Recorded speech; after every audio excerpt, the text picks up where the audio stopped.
Hello everyone, my name is Harry Pope and I'm a travel photographer and videographer currently based in Melbourne, Australia. Canon Australia have asked me to share with you all my top 5 tips for creating professional video using the Canon R5. So let's jump straight into the video.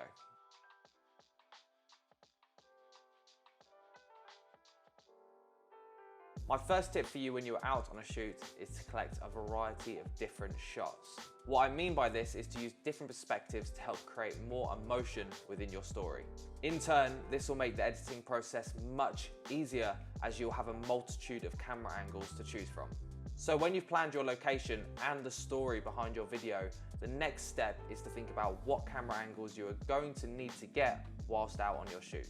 You could transition from a wide shot to a medium shot to a tight shot to an extreme close-up shot.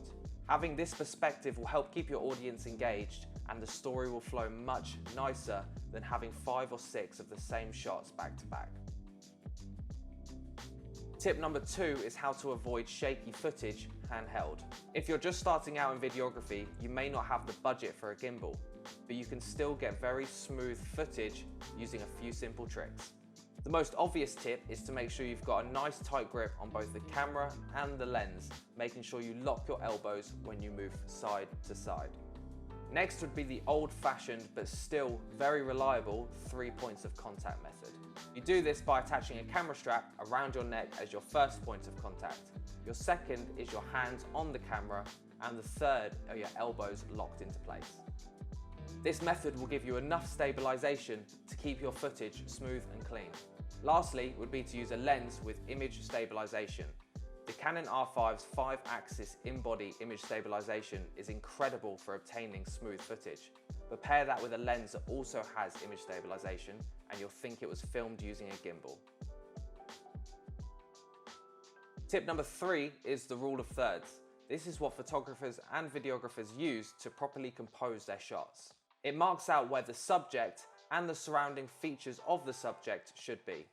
You have 2 vertical lines and 2 horizontal lines going across the frame. Lining your subject up on one of these lines or the crossover of 2 lines will make your shot more aesthetically pleasing. My 4th tip for you is knowing your camera's best settings for video. Your camera will provide you with lots of different options when it comes to shooting video. Personally, I prefer to be in full control when shooting video by using manual mode. Your shutter should always be double your frame rate to get the most natural motion in your shots. For example, if you're shooting at 30 frames per second, your shutter should be at 1/60th of a second. Next up is your aperture or f-stop. There are a lot of different factors that go into what your aperture should be set at.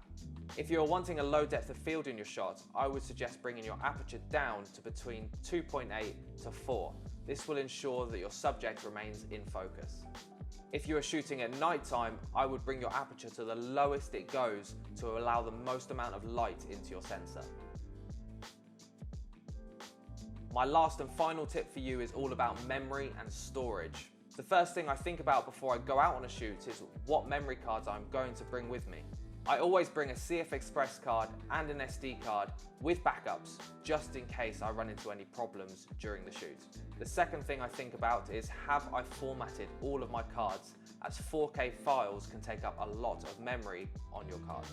Lastly, I will make sure I have enough space on 2 of my hard drives so I can double back up all of my files. There's nothing worse than losing all of your footage because you backed up everything on one hard drive and it ends up crashing on you. So those are my 5 tips for creating professional video using the Canon R5. I hope these tips have helped you out for your future video projects. Thank you very much for watching and see you next time.